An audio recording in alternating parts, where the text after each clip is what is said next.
going to show you. I don't even want you to listen to me about this. I'm going to show you because I want to show you how politically we have always been in this position politically of, hey, do me a favor, and this is their behavior behind it. Let me show you this right here. On the living room couch. And you tell it to him in the morning when his mother goes out of here to take care of somebody else's kids. And tell it to me when we want some curtains or some drapes and you sneak out of here and go work in somebody's kitchen. All I want is to make a future for this family. All I want is to be able to stand in front of my boy like my father never was able to do to me. I must sketch now the famous Bobby Kennedy meeting. Lorraine Hansberry would not be very much younger than I am now if she were alive. At the time of the Bobby Kennedy meeting, she was 33. That was one of the very last times I saw her on her feet, and she died at the age of 34. I miss her so much. People forget how young everybody was. Bobby Kennedy, for another quite different example, was 38.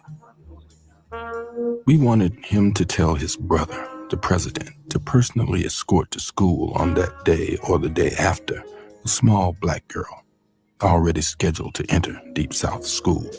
That way, we said, it will be clear that whoever spits on that child will be spitting on the nation. He didn't understand this either. It would be, he said, a meaningless moral gesture. We would like, said Lorraine, from you a moral commitment. He looked insulted, seemed to feel that he'd been wasting his time. Well, Lorraine sat still, watching all the while. She looked at Bobby Kennedy, who perhaps for the first time looked at her. But I'm very worried, she said, about the state of the civilization which produced that photograph of the white cop standing on that Negro woman's neck in Birmingham. Then she smiled, and I am glad that she was not smiling at me.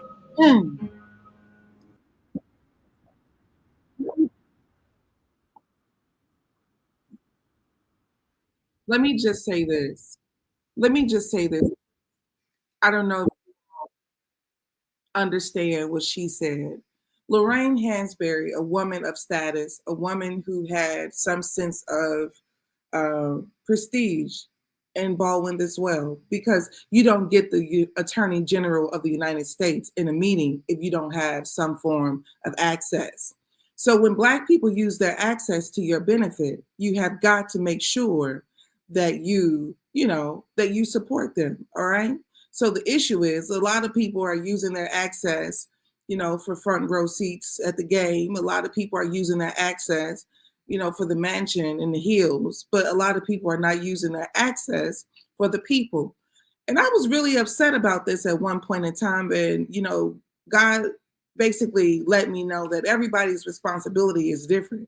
Everybody is not here to move a people. Everybody is not here to, encourage and fight for a people. So you have to be supportive to those who are.